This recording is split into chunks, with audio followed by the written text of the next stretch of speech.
नमस्कार दोस्तों, सभी का स्वागत है आपके अपने YouTube चैनल राज एजुकेटर में। दोस्तों, आज के इस बेहतरीन सेशन में हम रीट पात्रता परीक्षा 2025 के लिए L2 के विद्यार्थियों के लिए साइंस का बहुत ही शानदार कंटेंट लेकर के आए हैं। बिल्कुल हम टॉपिक वाइज इसको थ्योरी क्लास और एमसीक्यूज के माध्यम से क्लियर करने वाले हैं। आज के इस बेहतरीन सेशन का अपना टॉपिक रहने वाला है माइक्रोब्स यानी सूक्ष्म जीव। और दोस्तों, सूक्ष्म जीव से 100% एक क्वेश्चन हर बार एग्जाम में पूछा गया है, तो इस बार भी यहां से क्वेश्चन आने की पूरी संभावना है। आज के इस बेहतरीन सेशन के अंदर हम माइक्रोब्स के अंदर बैक्टीरिया को पढ़ेंगे। बैक्टीरिया क्या होता है, जीवाणु क्या होता है, किस प्रकार का क्वेश्चन एग्जाम में आ सकता है। एक शानदार सी पीडीएफ आप प्राप्त कर सकते हो। लगनता के साथ में सेशन को ज्वाइन करके माइक्रोब्स में बैक्टीरिया को एक ही क्लास के अंदर आप कवर कर सकते हो। बिल्कुल डेफिनेटली यहां से क्वेश्चन पुट होने वाला है, वो तो आपको पता चल जाएगा जैसे ही आपके सामने स्लाइडें रखी जाएंगी। और अब जैसे जैसे स्लाइड के अंदर कंटेंट देखोगे तो आपको पता चल जाएगा कि मसाला किस प्रकार का है। तो मेरे दोस्तों, देर किस बात की, सेशन को ज्वाइन करना नहीं भूलें। अधिक से अधिक शेयर कर दीजिएगा अपने हर दोस्त के पास में। ये सेशन जाना चाहिए ताकि रीट का हर एक विद्यार्थी को भरपूर लाभ मिल सके। अभी अपने पास में समय बहुत कम है, बहुत ही शानदार कंटेंट को हम बहुत कम समय में कवर करने का प्रयास करेंगे। तो आज के इस बेहतरीन सेशन का आगाज करता हूं और आपके सामने माइक्रोब्स में बैक्टीरिया के बारे में कुछ दिखाता हूं और रखता हूं जो एग्जाम की दृष्टि से कितना इंपॉर्टेंट होने वाला है। देखो दोस्तों, क्या लिखा हुआ है, बैक्टीरिया यानी जीवाणु की बात करते हैं। RH वही टेक्कर नामक वैज्ञानिक ने, ये वेरी इंपॉर्टेंट पहला ही पॉइंट मैं आपके सामने लिख करके जा रहा हूं। RH वही टेक्कर नामक वैज्ञानिक ने जंतुओं के वर्गीकरण की या जीवों के वर्गीकरण की एक विशेष प्रणाली दी थी जिसको हम पंच जगत प्रणाली के नाम से जानते हैं। और मेरे दोस्तों, पंच जगत प्रणाली के अंदर एक शब्द आता है मोनेरा। इस मोनेरा के अंदर दुनिया के सारे बैक्टीरिया शामिल किए गए। तो देखो, पहला ही क्वेश्चन आपके सामने बनकर के तैयार हो जाता है कि जीवाणुओं को किस में शामिल किया गया है। तो आपको याद रखना है, दुनिया के सारे जो जीवाणु हैं, बैक्टीरिया हैं, उनको किसके अंदर रखा गया है, मोनेरा जगत के अंदर रखा गया है। और ये क्लासिफिकेशन देने वाला वैज्ञानिक कौन था, तो RH वही टेक्कर नामक वैज्ञानिक था। ठीक है, अब देखो बात करते हैं, ये प्रोकैरियोटिक एक कोशिकीय जीव होते हैं। Very important statement, first statement ही धमाका करने वाला है। यानी बैक्टीरिया किस प्रकार की सेल होती है, तो मेरे दोस्तों याद रखना, प्रोकैरियोटिक एक कोशिकीय एनिमल होते हैं। अब आपको यह पता होना चाहिए कि प्रोकैरियोटिक जीव क्या होते हैं। तो देखो, ऑर्गन में जब हम बात करते हैं जीवों के अंदर, तो कोशिका के अंदर केंद्रक की उपस्थिति और अनुपस्थिति के आधार पर या उसके स्पष्टीकरण के आधार पर जीवों को दो भागों में बांटा गया है। एक अपने पास में आता है प्रोकैरियोटिक और दूसरा होता है अपने पास में यूकैरियोटिक। प्रोकैरियोटिक जीव वे होते हैं जिनके अंदर सुस्पष्ट केंद्रक और केंद्रक झिल्ली का अभाव होता है। यानी उसके अंदर केंद्रक के चारों ओर जो केंद्रक झिल्ली होती है वो नहीं पाई जाती और केंद्रक अस्पष्ट प्रकार का पाया जाता है। तो अब आपको ध्यान रखना है कि दुनिया के जितने भी बैक्टीरिया हैं वो किस प्रकार के जीव हैं, तो आपको याद रखना है प्रोकैरियोटिक जीव होते हैं। क्या याद रहेगा? बिल्कुल मेरे दोस्तों, ये याद रखना है कि जीवाणु प्रोकैरियोटिक एक कोशिकीय जीव होते हैं। अब देखो, अगला स्टेटमेंट क्या कहना चाहता है कि सबसे पहले बैक्टीरिया की खोज करने वाला वैज्ञानिक कौन था, तो हॉलैंड का एक वैज्ञानिक आता है और जिसका नाम है एंटोनी वॉन ल्यूवेनहोक। मैं कहता हूं कि 2025 के लिए एक और धमाका आपके सामने आपके मोबाइल स्क्रीन के ऊपर दिखाई दे रहा है कि बैक्टीरिया की खोज करने वाला वैज्ञानिक कौन था। तो कौन था? हॉलैंड का एंटोनी वॉन ल्यूवेनहोक नामक वैज्ञानिक था। अब काम की बात यह है कि जीवाणु की खोज करने के कारण से ल्यूवेनहोक नामक वैज्ञानिक को बैक्टीरियोलॉजी का जनक कहा जाता है या पिता कहा जाता है। यानी फादर ऑफ बैक्टीरियोलॉजी किसको कहा जाता है, तो ल्यूवेनहोक को कहा जाता है। ये बात आपको ध्यान से समझना, वेरी इंपॉर्टेंट स्टेटमेंट होने वाला है। ठीक है ना?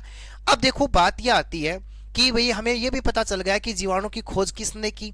अब क्वेश्चन ये पुट होता है कि जीवाणु की खोज की किसमें, तब आपको याद रखना है इन्होंने तालाब में, देखो ध्यान से समझना, तालाब के जल में इरिसिया कोलाई जीवाणु को देखा था सबसे पहले।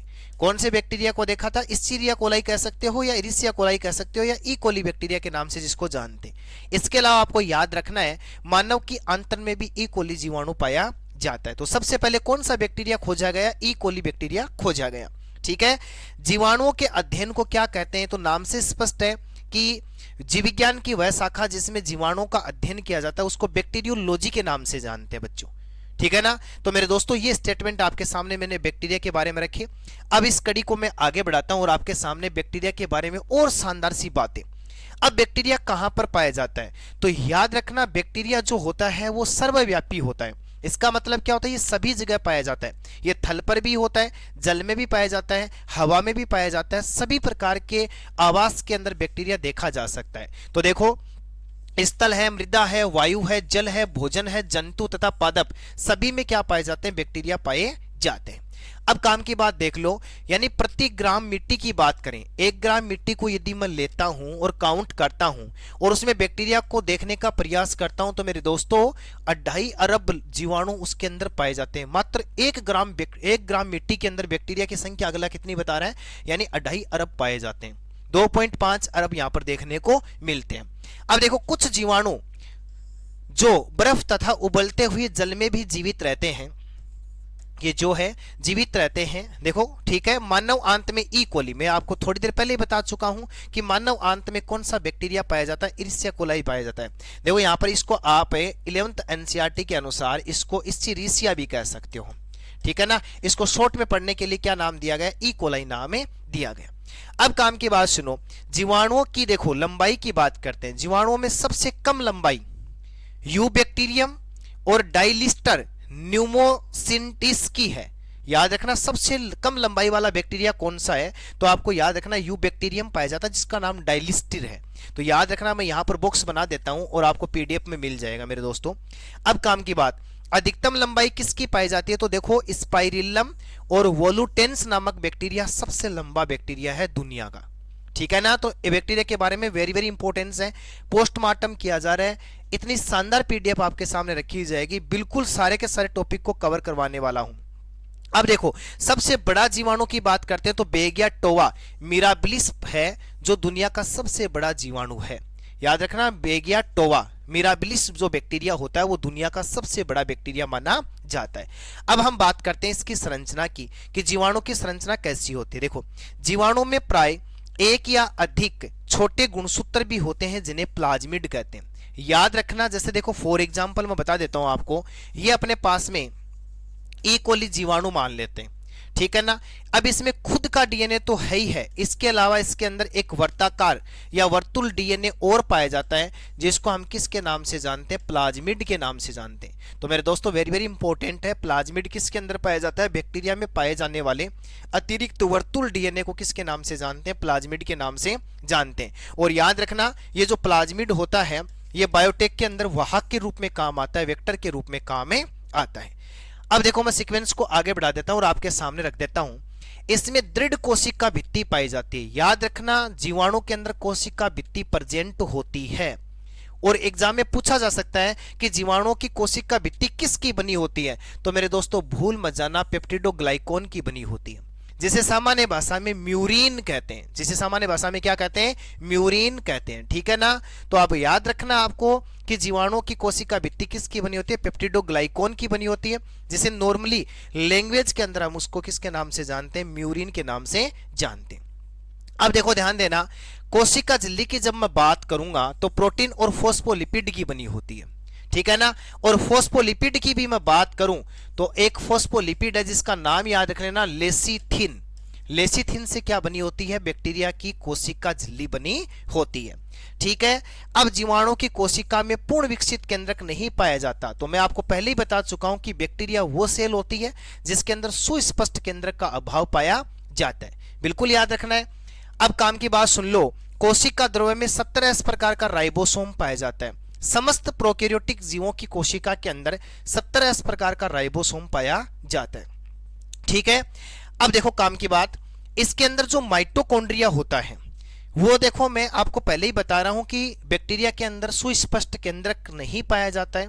इसके अलावा इंपॉर्टेंट जितने भी कोशिकांग होते हैं वो सारे के सारे अनुपस्थित होते हैं। तो मैं ये तो नहीं कह सकता कि बैक्टीरिया कोशिका के अंदर माइटोकॉन्ड्रिया प्रेजेंट होगा, लेकिन दोस्तों याद रखना, बैक्टीरिया कोशिका के अंदर या जीवाणु कोशिका के अंदर माइटोकॉन्ड्रिया के स्थान पर एक विशेष प्रकार की संरचना पाई जाती है जिसे मिजोसोम कहा जाता है। तो मेरे दोस्तों जिसको किसके नाम से जानते हैं, मिजोसोम के नाम से जानते हैं। तो याद रखना, जीवाणुओं में माइटोकॉन्ड्रिया की जगह मिजोसोम कार्य करता है। अब हमें यह पता होना चाहिए कि माइटोकॉन्ड्रिया का मेन फंक्शन क्या है, कार्य क्या है। तो आपको याद रखना है श्वसन है, तो मिजोसोम भी किसका काम करेगा, श्वसन का काम करेगा। ठीक है। अब देखो अगली कड़ी में बात करते हैं, इनके कोशिका में श्वसन का कार्य अंतर्वलित कोशिका द्रव्य कला में उपस्थित मिजोसोम, हमने पिछले स्टेटमेंट में यही जाना, मिजोसोम के द्वारा किया जाता है। अब काम की बात सुनो, हम बात करते हैं रिप्रोडक्शन इन बैक्टीरिया कि अब इसे बैक्टीरिया कोशिका के अंदर या बैक्टीरिया जीव के अंदर जनन किस विधि के द्वारा होता है। तो मेरे दोस्तों याद रखना, इसके अंदर जो जनन का हम बात करते हैं तो इसके अंदर कायिक जनन भी होगा, अलैंगिक जनन भी होगा और लैंगिक जनन भी देखने को मिलता है। याद रखना, इसके अंदर कायिक जनन तो होता है विखंडन विधि के द्वारा। कौन सी विधि के द्वारा होगा, विखंडन विधि के द्वारा। और अलैंगिक जनन के लिए एक विशेष प्रकार की संरचना पाई जाती है जिसको हम कोनिडिया के नाम से जानते हैं। और दोस्तों जब लैंगिक जनन की बात करते हैं तो संयुग्मन, परिक्रमण व रूपांतरण प्रोसेस के द्वारा देखने को मिलता है। तो ये बहुत ज्यादा मोस्ट है कि जीवाणु कोशिका के अंदर अलैंगिक जनन किस विधि के द्वारा होता है, तो आपको याद रखना है कोनिडिया के द्वारा होता है। ठीक है। अब चर्चा कर लेते हैं अगले स्टेटमेंट की। जैसे देखो कुछ एग्जाम्पल हैं, क्लोरोबियम ये सौपोषी बैक्टीरिया होता है, यानी अपने भोजन का निर्माण खुद करने की शक्ति रखता है। राइजोबियम, ये देखो एक और धमाका आपके सामने 2025 के लिए। राइजोबियम जो होता है ये क्या काम करता है, ये लेग्यूमिनेसी कुल की मैं यदि बात करूं दोस्तों, याद रखना लेग्यूमिनेसी कुल का मतलब होता है मटर कुल के पादप, और मटर कुल के पादपों की जड़ों की गुल्लिकाओं के अंदर यानी गांठों के अंदर राइजोबियम जो जीवाणु है वो सहजीवी जीवाणु के रूप में पाया जाता है। और इसका काम होता है नाइट्रोजन का स्त्रीकरण करना। N2 फिक्सेशन का काम किस बैक्टीरिया का होता है, राइजोबियम का। तो देखो मैं यहाँ पर आपको 3 क्वेश्चन कवर करवा रहा हूं। एक तो राइजोबियम जीवाणु किस में पाया जाता है, तो लेग्यूमिनेसी कुल बोलोगे आप, यानी मटर कुल का दूसरा नाम क्या होता है, लेग्यूमिनेसी कुल। याद रखना दोस्तों, लेग्यूमिनेसी कुल के पादपों की जड़ों की गांठों में पाया जाता है। और सर जी इसका काम क्या होता है, तो याद रखना ये नाइट्रोजन को स्त्रीकरण करने का काम करता है। और हमें पता होना चाहिए कि पौधों के लिए 3 महत्वपूर्ण पोषक तत्व हैं NPK यानी नाइट्रोजन, फॉस्फोरस और पोटेशियम, और इनको उपलब्ध करवाने में थोड़ी बहुत भूमिका कौन निभा रहा है, राइजोबियम। ठीक है जी। अब देखो बात करते हैं माइक्रोबैक्टीरिया, ये परजीवी जीवाणु होता है। कैसा जीवाणु होता है, परजीवी। और बेसिलस माइकोडिस जो है ये मृतोपजीवी जीवाणु माना गया है। तो ये स्टेटमेंट बहुत ही शानदार से इसमें आपके सामने रखे गए। अब देखो जब बैक्टीरिया की बात करते हैं तो बैक्टीरिया को आकार के आधार पर मुख्यतः 4 भागों में बांटा गया। कितने भागों में बांटा गया, 4। देखो पहला भाग आता है अपने पास में गोलाकार, और देखो अब इसके बाद में दूसरा अपने पास में आ गया छड़ाकार, और तीसरा अपने पास में आ गया कुंडलित या सर्पिल प्रकार का। चौथा यहां पर डाला नहीं गया तो मैं यहां पर लिख देता हूं, बता देता हूं आपको। एक बैक्टीरिया ऐसा होता है जिसका आकार कोमा का आकार होता है। कोमा जानते हो ना, कोमा टाइप का एक बैक्टीरिया भी देखने को मिलता है। सबसे पहले हम बात करते हैं गोलाकार राउंडेड बैक्टीरिया किस प्रकार के होते हैं। देखो दोस्तों इस प्रकार के जीवाणु गोलाकार होते हैं, ये तो आपको हेडिंग से ही पता चल गया क्योंकि नाम क्या लिखा गया, गोलाकार बैक्टीरिया। तथा एक कोशिका को कोकाई या कोकस या गोलाणु कहते हैं। देखो क्या क्या नाम दिए गए हैं, इसको कोकस भी कहते हैं, इसको कोकाई के नाम से जानते हैं, और गोल अणु यानी ऐसा जो अणु जो कैसा हो, गोल हो। उदाहरण के लिए माइक्रोकोकस इसका फेमस एग्जाम्पल माना जाता है। अब काम की बात सुनो, 2 जुड़ी हुई गोलाणु कोशिकाएं डिप्लोकोकाई होती हैं। उदाहरण के लिए डिप्लोकोकस न्यूमोनी बैक्टीरिया। तो याद रखना एक अपने पास में ये आया। गोलाणु कोशिकाओं की श्रृंखला मणिका या माला जैसी हो तो वे स्टेप्टोकोकाई होते हैं, और इसका एग्जाम्पल हो जाएगा स्टेप्टोकोकस लेक्टिस। याद रखना स्टेप्टोकोकस लेक्टिस जो होता है ये क्या काम करता है, दूध को दही में बदलने का काम करता है। अब मेरे दोस्तों सेकंड आता है अपने पास में छड़ाकार, ऐसा बैक्टीरिया जिसकी आकृति जो है वो छड़नुमा हो, लकड़ी जैसी दिखाई देते हो, यानी जिसको दंडाणु के नाम से भी जानते हैं। इस प्रकार के बैक्टीरिया छड़ाकार या दंड के आकार के होते हैं, और प्रत्येक को बेसिलस कहते हैं। लेक्टोबेसिलस आपको पता ही, लेक्टोबेसिलस दूध को दही में बदलने का काम करता है, और बेसिलस ट्यूबरक्लोसिस, याद रखना ये इसके एग्जाम्पल माने गए हैं। अब मैं सीक्वेंस को आगे बढ़ाता हूं। 3 नंबर पर अपने पास में कुंडलित या सर्पिल, सांप जैसी आकृति वाला, एक जगह राउंडेड किया हुआ कुंडलन बनाए हुई जो बैक्टीरिया होता है उसको कुंडलित या सर्पिल बैक्टीरिया के नाम से जानते हैं। कौन से होते हैं? देखो ये जीवाणु कुंडलित या सर्पिलाकार होते हैं तथा स्पाइरिलम देखो ध्यान से देखना, स्पाइरिलम कहलाते हैं। क्या कहलाते हैं? ये स्पाइरिलम कहलाते हैं। अधिकतर ये स्वतंत्र इकाई कोशिकाओं के रूप में पाए जाते हैं। विभिन्न जातियों की व्यक्तिगत जीवाणु कोशिकाएं लंबाई, सर्पिल के आयाम तथा कोशिका भित्ति की दृढ़ता की विभिन्नताएं प्रस्तुत करती हैं। एग्जाम्पल अपने पास में स्पाइरिलम वोल्यूटेंस आएगा और क्या आएगा? स्पाइरिलम माइनस आएगा। ये इसके एग्जाम्पल माने गए हैं। और चौथा अपने पास में आता है कोमा के आकार के। मैं आपको थोड़ी देर पहले ही बता चुका था, जहां पर टाइप में नहीं लिखा हुआ था मैंने बताया था कि चौथा बैक्टीरिया कोमा के टाइप का होता है। ये जीवाणु छोटे होते, मुड़े हुए, अंग्रेजी के कोमा जैसे आकार के कसाभिका युक्त होते हैं, यानी फ्लैजिला युक्त पाए जाते हैं। ठीक है ना, जैसे विब्रियो कोलेरी। अब आपको ये भी मेरे दोस्तों याद रखना है, ये जो विब्रियो कोलेरी है ये किस रोग को फैलाने का काम करता है? हैजा रोग को फैलाने का काम करता है। अब देखो बात करते हैं बैक्टीरिया के और प्रकार की। सबसे पहले हम बात करते हैं आधे बैक्टीरिया। ये जो आधे बैक्टीरिया जो होते हैं ये प्रीमिटिव बैक्टीरिया कहलाते हैं, यानी सबसे पुराने बैक्टीरिया यही होते हैं। देखो ये जीवाणु सबसे प्रचलित जीवाणु है और सबसे प्राचीन जीवाणु है। सबसे पहले बनने वाले धरती के ऊपर कौन से हैं? ये जीवाणु सबसे प्रचलित जीवाणु माने गए हैं। अब मेरे दोस्तों ध्यान से समझो, आधे जीवाणु जो होते हैं ना, जुगाली करने वाले पशुओं के अंतर में पाए जाते हैं और इनका कार्य पशुओं के भोजन में सेल्यूलोज को पचाना होता है। वेरी वेरी इंपॉर्टेंट स्टेटमेंट देकर के जा रहा हूं और यहां से क्वेश्चन पुट हो सकता है। देखो जुगाली करने वाले प्राणियों को रूमिनेंट प्राणी के नाम से भी जानते हैं मेरे दोस्तों, इसको रोमनथी प्राणी के नाम से भी जानते हैं। आपने पशुओं को देखा होगा भोजन करते हुए, वो क्या काम करते हैं? जब उनको भोजन डाला जाता है, चारा हम देते हैं, तो वो एक साथ इकट्ठा कर लेते हैं, क्योंकि हमारे आमाशय के 3 भाग होते हैं और उसके 4 भाग होते हैं। और पहले वो स्टोर करते हैं, स्टोर करने के बाद में जब उनको भोजन नहीं देते हैं वो बैठे बैठे जुगाली करते हैं और उसको पचाने का काम करते हैं। तो उनके अंदर जो बैक्टीरिया पाया जाता है वो बैक्टीरिया क्या काम करता है? घास में पाए जाने वाले सेलुलोज को पचाने का काम करता है। इसके अलावा अन्य आधे बैक्टीरिया की मैं जब बात करूं, हेलोकिन्स यानी गर्म झरनों में पाए जाने वाले, थर्मो एसिडोफिल्स भी कह सकते हैं इसको, और दोस्तों इसको थर्मो एसिडोफिल्स भी कह सकते हैं। किसके नाम से जानते हैं? थर्मोफिल्स के नाम से जानते हैं, थर्मो एसिडोफिल्स के नाम से। यानी कैसे क्षेत्र? दलदली क्षेत्र कह सकते हो मेरे दोस्तों, इन्हें हम कच्छ का मैदान भी कह सकते हैं, में पाए जाते हैं। ठीक है, अब देखो साइनोबैक्टीरिया या नील हरित शैवाल, ग्रीक भाषा में साइनो का शाब्दिक अर्थ होता है नीला रंग, याद रखना नीला रंग। तो देखो इसलिए इन्हें हम क्या कहते हैं? नील हरित शैवाल भी कहते हैं। इसकी शॉर्ट की मैं आपको बता देता हूं, इनको BGA के नाम से जानते हैं, ब्लू ग्रीन एल्गी के नाम से जानते हैं। अब काम के बाद देखो, साइनोबैक्टीरिया एकमात्र ऑक्सीजन का उत्पादन करने वाला प्रोकैरियोटिक जीव है। ऐसा बैक्टीरिया जो ऑक्सीजन को प्रोवाइड करवाता है या ऑक्सीजन को फॉर्मेट करता है, तो वो कौन सा अपने पास में? साइनोबैक्टीरिया है। अब देखो अकोशिकीय तथा जलाशय आदि में पाए जाते हैं। उदाहरण के लिए Nostoc Anabaena, very very important statement होने वाला है। साइनोबैक्टीरिया के कुछ एग्जाम्पल है नोस्टोक एनाबिना। इस नोस्टोक एनाबिना की जब मैं बात करता हूं, इसकी इस प्रकार की संरचना आपको देखने को मिलेगी और इसके बीच में एक विशेष प्रकार की कोशिका पाई जाती है जिसका नाम होता है हेटेरोसिस्ट कोशिका। और ये स्टेरोसिस्ट कोशिका क्या काम करती है? नाइट्रोजन स्थिरीकरण करने का काम करती है।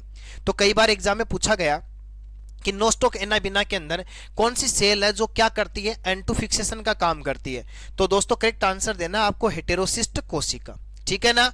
और पिगमेंट की बात करूं तो इसके अंदर क्लोरोफिल ए पाया जाता है तथा केरोटीन देखने को मिलता है। केरोटीन जो है वो एक प्रकार का, याद रखना, एक प्रकार का सहायक पिगमेंट माना जाता है जो क्या काम करता है? प्रकाश से लेमडा को अवशोषित करेगा और यहां पर प्रकाश संश्लेषण में अपनी महत्वपूर्ण भूमिका निभाएगा।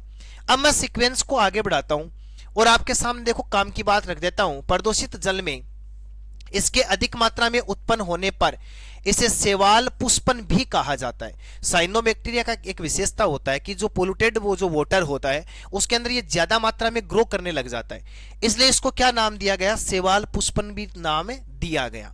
ठीक है ना। अब देखो मैंने बताया था वो यहां पर लिखा हुआ है कि इनके अंदर हेटेरोसिस्ट कोशिका पाई जाती है और इसका काम होता है नाइट्रोजन को नाइट्रेट में बदलना। ठीक है। अब देखो भोजन साइनोफाइसियन मंड के रूप में होगा और साइनोफाइसियन प्रोटीन के रूप में संचित होता है। ये स्टेटमेंट पूछा जा सकता है और मैं कहता हूं कि दोनों ही शब्द इतने इंपॉर्टेंट हैं जो इस पूरे टॉपिक को हिला डुला देने वाले हैं।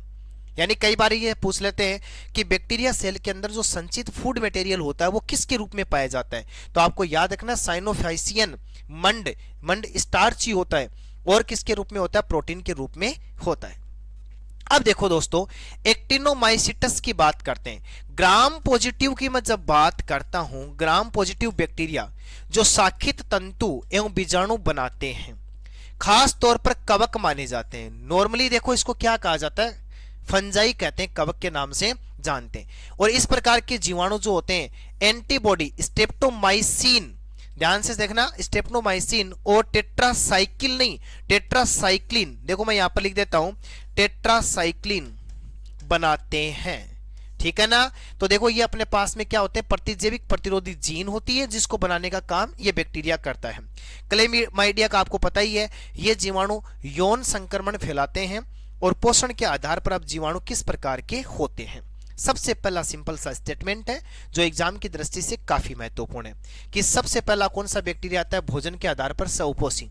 ऐसे बैक्टीरिया जो अकार्बनिक व कार्बनिक पदार्थों का ऑक्सीकरण करके प्रकाश तथा वर्णक यानी पिगमेंट की उपस्थिति में अपने भोजन का निर्माण स्वयं करते हैं।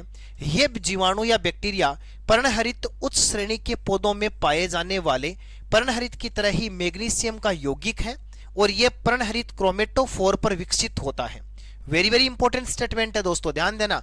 प्रकाश संश्लेषी जीवाणु हरे पौधों की तरह CO2 से कार्बोहाइड्रेट का निर्माण करते हैं और यह हम सभी जानते हैं। देखो CO2 जो है वही किसके अंदर बदल जाती है, ग्लूकोज के अंदर बदल जाती है। ठीक है ना। प्रकाश संश्लेषण की क्रिया अधिकतर गंधक, और गंधक का मतलब होता है सल्फर के यौगिक की उपस्थिति में होती है। उदाहरण के लिए क्लोरोबियम और क्लोरोबैक्टीरियम इसके महत्वपूर्ण एग्जाम्पल माने जाते हैं। ठीक है। अब देखो मैं कड़ी को आगे बढ़ा देता हूं। परपोषी, नाम से स्पष्ट है कि जो भोजन के रूप में मेरे दोस्तों किसके ऊपर निर्भर करेगा, अन्य जंतुओं या पादपों के ऊपर निर्भर करता है। तो देखो ऐसे जीवाणु जो अन्य जीवों पर भोजन के लिए आश्रित रहते हैं, और आश्रित रहने का मतलब क्या है, निर्भर रहते हैं, उन्हें परपोषी कहते हैं। और ये दो प्रकार के होते हैं। कितने प्रकार के होते हैं, दो प्रकार के। जी कौन कौन से हैं वो दो प्रकार, एक तो अपने पास में आता है परजीवी और दूसरा आता है अपने पास में मृतोपजीवी। सबसे पहले हम बात करते हैं परजीवी के बारे में। ऐसे जीवाणु जो जीवित पौधों वह प्राणियों से भोजन प्राप्त करते हैं परजीवी कहलाते हैं। वेरी वेरी सिंपल सा स्टेटमेंट है, बहुत ही नॉर्मल स्टेटमेंट मैंने यहाँ पर रखा है। परजीवी क्या होते हैं, तो इसका सबसे फेमस एग्जाम्पल है क्लोस्ट्रीडियम, और क्लोस्ट्रीडियम को भूल मत जाना, ये एक प्रकार का परजीवी बैक्टीरिया माना जाता है। इसके बाद में ऐसे बैक्टीरिया जो निर्जीव, सड़े गले या मृत कार्बनिक पदार्थों से अपना भोजन बनाते हैं, ये मृतोपजीवी कहलाते हैं। ठीक है। अब काम की बात सुनो, इन जीवों के कारण ही भोजन सामग्री जो होती है वो सड़ने गलने लगती है। ये जीवाणु जो होते हैं विकर कहलाते हैं। और याद रखना यहां पर ये जो विकर शब्द है ये किसके लिए आया है, एंजाइम के लिए आया है। ठीक है ना। और मृतोपजीवी द्वारा कार्बोहाइड्रेट का विघटन किण्वन फर्मेंटेशन कहलाता है तथा प्रोटीन का विघटन क्या कहलाता है, पूयन कहलाता है। और दूध के खट्टे होने में जीवाणुओं द्वारा किण्वन की क्रिया होती है। लेक्टोज कार्बोहाइड्रेट को ये इन जीवाणु लैक्टिक अम्ल में बदल देते हैं, जिससे इनमें CO2 यानी कार्बन डाइऑक्साइड गैस निकलती है या बनती है। तो इसका एग्जाम्पल हो जाएगा बेसिलस रेमोसस और बेसिलस माइकोइडिस, ये इसके फेमस एग्जाम्पल माने जाते हैं। ये बड़ा ही शानदार स्टेटमेंट है आपके सामने। अब हम बात करते हैं अगले पॉइंट पे की। अब देखो सबसे महत्वपूर्ण बैक्टीरिया की जब मैं बात करता हूं तो अपने पास में एक बैक्टीरिया आता है जिसका नाम होता है सहजीवी। अब देखो नाम से स्पष्ट है, के साथ जीवन यापन करने वाला।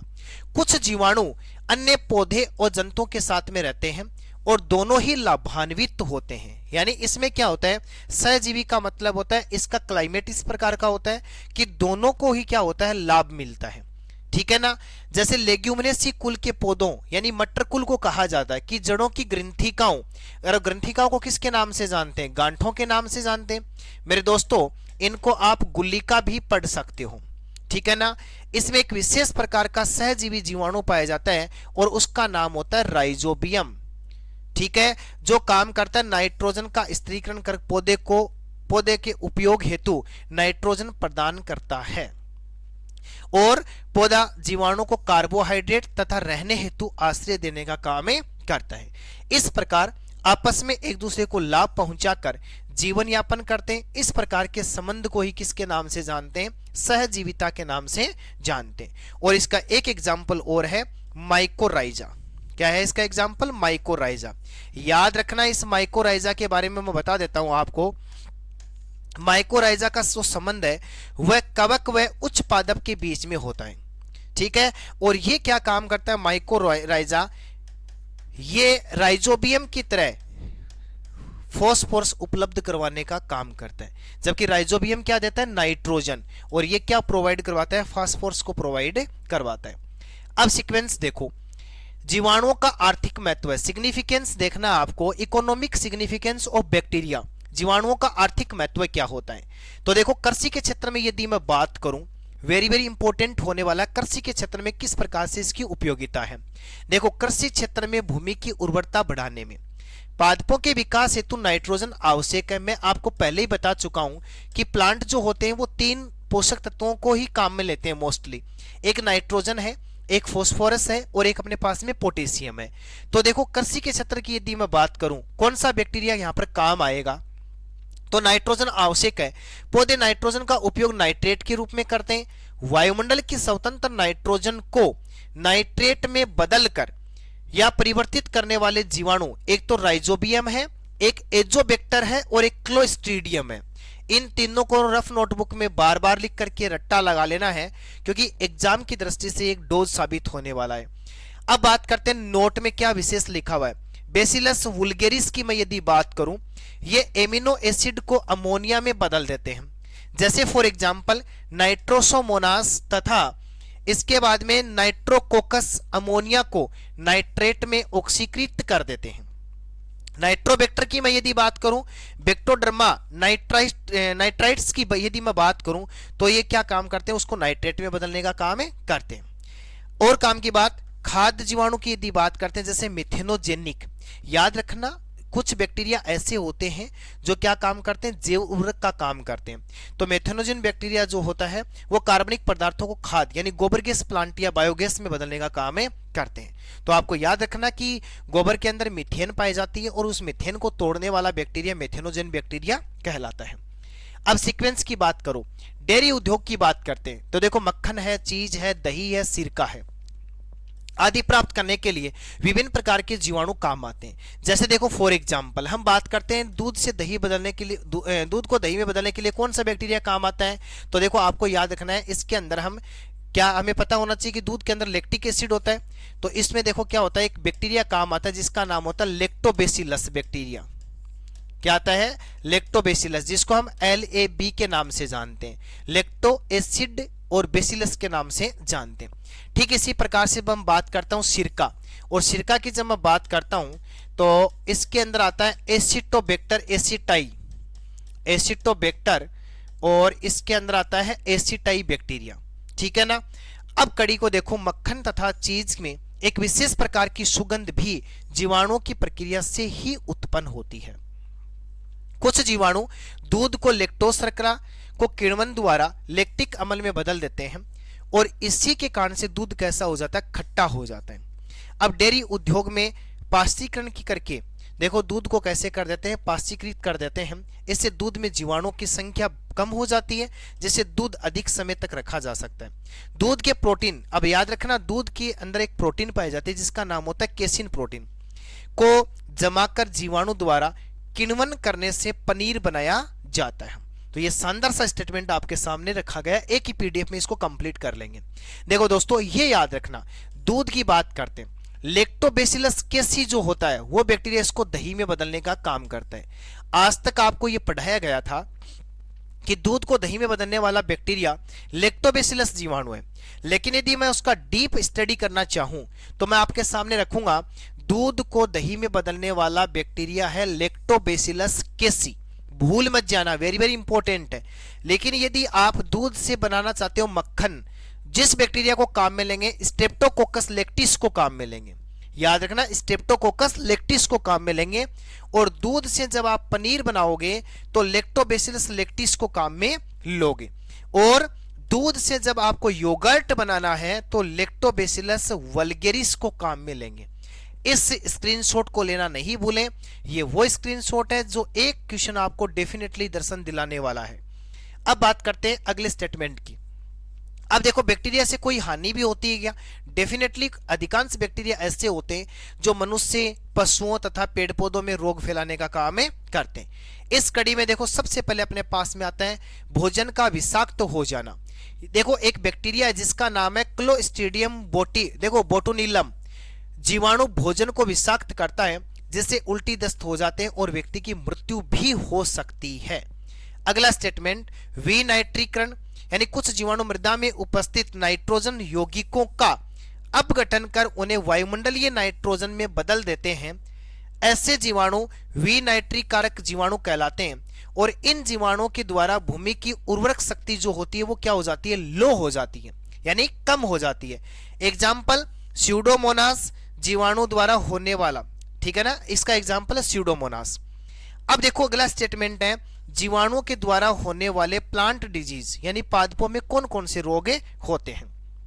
तो देखो दोस्तों, याद रखना, आलू, बैंगन व खीरा में मलानी डिजीज, सेब और नाशपाती में अंगमारी रोग हो जाता है, गन्ने में लाल धारियां उत्पन्न हो जाती हैं, शकरकंद में क्राउन गोल उत्पन्न हो जाता है, गोभी, सलजम, मूली, टमाटर व गाजर में गलन प्रकार की विकृति उत्पन्न होती है और नींबू में कैंकर हो जाता है। यह लगा लो भाई साहब 2025, यदि आपको रट्टा लगाना है, पूछा जा सकता है कि नींबू में कैंकर डिजीज किसके कारण से होती है, तो अपना करेक्ट आंसर आ जाएगा बैक्टीरिया के कारण से होती है। और गेहूं में एक डिजीज होती है जिसका नाम है टुंडू, और वो भी किसके कारण से उत्पन्न होती है? बैक्टीरिया के कारण से उत्पन्न होती है। अब मैं सीक्वेंस को आगे बढ़ा देता हूं, और जितने भी बैक्टीरिया से होने वाले जो डिजीज हैं उनको यदि एक ट्रिक के माध्यम से याद करना है तो आपको एक लाइन रट्टा लगानी है, पंडित का टिक्का न्यू है। इसमें जीवाणुजनित रोगों के बारे में पक्का पता चल जाएगा। देखो, पंडित में पै किसको रिप्रेजेंट कर रहा है? प्लेग को, और डी जो है वो डिफ्टीरिया को, और तय जो है इससे आपको पकड़ना है टाइफाइड को, और का मतलब काली खांसी, टी का मतलब टिटेनस टीबी, और कै का मतलब होता है कुष्ठ, और न्यू का मतलब होता है न्यूमोनिया, और है का मतलब होता है हेजा। तो ट्रिक अपने पास में पंडित का टिक्का क्या है? न्यू है। यहां से हमें जीवाणुजनित रोगों के बारे में पता चल जाएगा। अब हमें इसको विस्तार से पढ़ते हैं कौन कौन से होते हैं। सबसे पहले इंपॉर्टेंट अपने पास में 6 रोग, जिसको हम अपनी भाषा में तपेदिक के नाम से जानते हैं, और 6 जो रोग होता है इसको हम किसके नाम से जानते हैं? टीबी रोग के नाम से जानते हैं। याद रखना, 6 रोग को तपेदिक भी कहते हैं और इसे टीबी के नाम से भी जानते हैं। 6 रोग के कारणों की खोज 1882 के अंदर रॉबर्ट कोच नामक वैज्ञानिक ने की थी। याद रखना, 6 रोग के बारे में, टीबी के बारे में पता करने वाला वैज्ञानिक कौन था? रॉबर्ट कोच नामक वैज्ञानिक था। इस रोग का रोगजनक होता है माइक्रोबैक्टीरियम ट्यूबरकुलोसिस। मैं कहता हूं यहां आप 2025 लगाना नहीं भूलें। सबसे इंपॉर्टेंट लाइन में यहां पर देकर के जा रहा हूं कि टीबी रोग का रोगजनक क्या होता है, तो माइक्रोबैक्टीरियम ट्यूबरकुलोसिस होता है। ठीक है, अब इसके बारे में देखो, ये जीवाणु ट्यूबरकुलिन नामक एक विषैला पदार्थ स्रावित करता है जो रोग उत्पन्न करने का कारण माना जाता है। अब देखो, इस बीमारी से कौन कौन से ऑर्गन प्रभावित होते हैं, तो मस्तिष्क होगा, गुर्दे होंगे, फेफड़े, आंतर गर्भाशय, अस्थि और यकृत, ये सारे के सारे डैमेज हो जाते हैं। जांच हेतु देखो, ये कई बार पूछा गया है कि टीबी रोग की जांच हेतु कौन सा टेस्ट किया जाता है, तो आपको याद रखना है मोन्टेक्स टेस्ट किया जाता है। कौन सा टेस्ट किया जाता है? मोन्टेक्स से टेस्ट किया जाता है। अब देखो काम की बात, स्ट्रेप्टोमाइसिन। देखो, स्ट्रेप्टोमाइसिन की यदि मैं बात करूं, ये एक प्रतिजैविक एंटीबायोटिक औषधि है जो टीबी रोग हेतु सर्वप्रथम विकसित की गई थी। तो याद रखना, स्ट्रेप्टोमाइसिन को किसके निदान में काम में लेते हैं? टीबी डिजीज के रोग में काम में लेते हैं। मैं इसके रोकथाम और उपचार की बात करूं तो देखो, 6 रोग से बचाव हेतु बीसीजी का टिक्का लगाया जाता है। किसका टिक्का लगाते हैं? बीसीजी का टिक्का शिशु के जन्म के कुछ घंटे के भीतर लगाया जाना चाहिए। रोग के उपचार के लिए सरकार अब डॉट पद्धति को काम में ले रही है। वेरी वेरी इंपॉर्टेंट बात बता के जा रहा हूं। आज वर्तमान में भारत सरकार टीबी के निदान के लिए डॉट पद्धति को काम में लेती है। डॉट पद्धति के तहत क्या होता है कि 6 महीने तक पेशेंट को लगातार ट्रीटमेंट दिया जाता है। इसकी एक विशेषता भी है, यदि बीच में पेशेंट दवाई नहीं लेता है तो जिस दिन से वो ट्रीटमेंट जारी रखता है उसको बाद में खारिज कर दिया जाता है, फिर से 6 महीने के लिए पुनः ट्रीटमेंट दिया जाता है। और भारत की सरकार पेशेंट को प्रति माह 500 रुपये अनुदान राशि भी उपलब्ध करवाती है। तो देखो याद रखना कि कौन सी पद्धति के तहत, तो डॉट पद्धति के तहत। अब अगला पॉइंट देखो क्या कहना चाहता है, हैजा। वेरी वेरी इंपॉर्टेंट है ये भी। हैजा एक अति तीव्र संक्रामक रोग है। देखो डिजीज दो प्रकार की होती है, एक संक्रामक होता है और एक असंक्रामक रोग होता है। संक्रामक डिजीज वो होती है जो हवा के द्वारा, पानी के द्वारा, किसी अन्य माध्यम के द्वारा, भोजन के द्वारा एक व्यक्ति से दूसरे व्यक्ति में फैल सकती हैं। और उसका एक एग्जाम्पल अपने सामने आता है हैजा। याद रखना हैजा का जो जीवाणु है उसको हम बोलते हैं विब्रियो कोलेरी। तो याद रखना ये मैं यहाँ पर बॉक्स में बंद कर रहा हूँ। विब्रियो कोलेरी वो बैक्टीरिया होता है जो क्या काम करता है, हैजा डिजीज को फैलाने का काम करता है। संदूषित भोजन एवं जल के द्वारा यह संचरित हो जाता है। इसका वाहक है, कई बार पूछा गया है हैजा का वाहक क्या है। तो याद रखना घरेलू मक्खी जो होती है वो हैजा रोग का क्या मानी जाती है, वाहक मानी जाती है।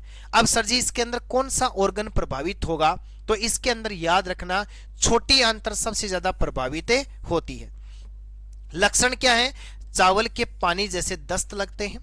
और नोट रखना, देखो शरीर पे चकते और निर्जलीकरण का मतलब होता है जल का निकास हो जाना, बार बार रोगी को प्यास लगती है। डिहाइड्रेशन यहाँ पर हो जाता है। और डिहाइड्रेशन के समय क्या काम करते हैं, सोडियम क्लोराइड यानी NaCl यानी साधारण नमक की कमी हो जाती है, जिसको पूरा करने के लिए ORS का घोल पिलाया जाता है। तो ये डिजीज आपके सामने थी हैजा। अब मैं सीक्वेंस को आगे बढ़ाता हूं और आपके सामने इसके रोकथाम और उपचार की बात कर लेता हूं। हैजे के टीके की एक खुराक का असर 6 माह तक रहता है। यह टीका 6 महीने तक कारगर होता है, उसके बाद में दोबारा लगाना होता है। रोग होने की दशा में प्याज के रस अथवा नाइट्रो न्यूग्रेटिक अम्ल की 10 से 12 बूंदों के साथ 4 से 5 बूंदें अमृत धारा की जल में मिलाकर के पिलाने से रोगी को लाभ होता है। जो एग्जाम में आपको ये नहीं पूछा जाएगा। अब अगला अपने पास में टाइफाइड या मोती जरा है, जिसको हम म्यादी बुखार कहते हैं। इसको हम आंत का जवर कहते हैं, आंत की बुखार भी कहते हैं। और ये भी इतना ही इंपॉर्टेंट है जितने 2 डिजीज पहले हमने पढ़ी थी। देखो ये भारत का सर्वव्यापी संक्रामक रोग है, यानी भारत के प्रत्येक कोने में फैलने वाली डिजीज है, जो संदूषित जल भोजन द्वारा संचरित होता है। और घरेलू मक्खियां इस रोग की वाहक हैं। तो याद रखना हैजा और टाइफाइड दोनों का वाहक जो है वो घरेलू मक्खियों को माना गया है। इस रोग का रोगजनक कौन है, तो याद रखना साल्मोनेला टाइफी बैक्टीरिया। यह भी इतना ही इंपॉर्टेंट है और कई बार सुमेलित करने वाले क्वेश्चन में ये क्वेश्चन पूछा गया है कि इस रोग का रोगजनक क्या होता है, तो साल्मोनेला टाइफी होता है। अब बात करते हैं इसके रोकथाम की और उपचार की। तो दोस्तों याद रखना बचाव हेतु टाइफाइड का टीका प्रतिरक्षण करना चाहिए और वैक्सीन का असर 3 वर्षों तक रहता है। तो एक बार जब इसका टिक्का लगता है वो 3 साल तक काम करता है। इसके लक्षण क्या है, पेट दर्द हो जाना, कब्ज, सिर दर्द और तेज बुखार होना। निदान इसका है Widal test. Very very important. एक और 2025 की खुराक ये पूछा जा सकता है कि विडाल टेस्ट जो है वो किस रोग के निदान हेतु किया जाता है। तो याद रखना टाइफाइड रोग के निदान हेतु कौन सा टेस्ट करते हैं, विडाल टेस्ट करते हैं। अब देखो कुष्ठ या लेप्रोसी, वेरी वेरी इंपॉर्टेंट है ये भी। लेप्रेसी कुष्ठ रोग जिसको हेंसन का रोग भी कहा जाता है, और ये दीर्घकालीन रोग होता है, लंबे समय तक चलने वाली डिजीज है।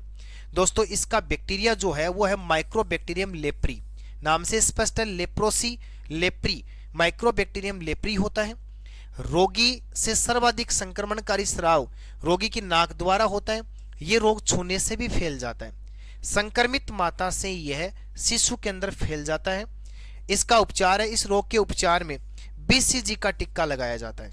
ठीक है, अब देखो कड़ी को आगे बढ़ाता हूं। वर्तमान में कुष्ठ रोग उपचार की प्रभावी विधियां उपलब्ध हैं।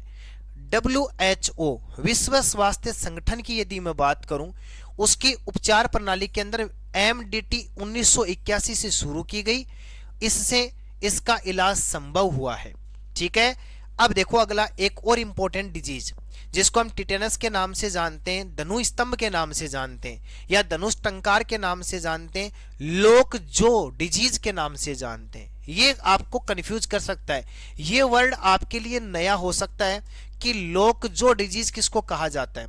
तो आउट होना ही नहीं है मैदान से, तुरंत आपके दिमाग में आना चाहिए अगला टिटेनस रोग की बातें कर रहा है। यह भी एक घातक रोग है जिसका रोगजनक होता है क्लोस्ट्रीडियम टिटेनी। ये नाम जो है बैक्टीरिया के थोड़े टफ लग रहे हैं, लेकिन एक दो बार आप प्रैक्टिस करोगे तो आपको याद हो जाएगा। टिटेनस रोग का रोगजनक होता है क्लोस्ट्रीडियम टिटेनी नामक बैक्टीरिया, जो मुख्यतः उपजाऊ मिट्टी, गोबर आदि में मिलते हैं तथा शरीर में उत्पन्न घाव, कट आदि के द्वारा ये शरीर में प्रवेश कर जाते हैं। ये आंतर में एकत्रित होकर के वृद्धि करते हैं और इनसे टिटेनो स्पांजमीन नामक विषैला पदार्थ उत्पन्न होता है, जो इस रोग का कारण माना जाता है। अब मेरे दोस्तों देखो, इसमें बात करते हैं रोकथाम व उपचार की। तो देखो टिटेनस के बचाव हेतु शिशु को डीपीटी, देखो याद रखना ये वेरी वेरी इंपॉर्टेंट है, डीपीटी के वैक्सीन की खुराक दी जाती है। यहाँ ये जो डीपीटी जो है ये 3 रोगों के लिए काम आता है। सर जी 3 रोग कौन कौन से? देखो ये जो डी है ये तो डिफ्थीरिया को रिप्रेजेंट कर रहा है, और ये जो पी है ये पर्टूसिस को रिप्रेजेंट कर रहा है, और ये जो टी है ये किसको रिप्रेजेंट कर रहा है? टिटेनस को रिप्रेजेंट कर रहा है। तो देखो डिफ्थीरिया का मतलब, देखो डीपीटी का मतलब होता है डिफ्थीरिया, पर्टूसिस और टिटेनस डिजीज। अब काम की बात सुन लो, हाल ही में WHO यानी वर्ल्ड हेल्थ ऑर्गेनाइजेशन द्वारा भारत को टिटेनस मुक्त देश घोषित किया गया है। इस रोग से हम पूर्णतः निजात पा चुके हैं।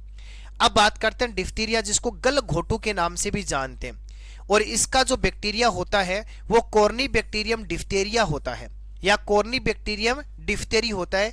गले में झूठी झिल्ली बनाता है।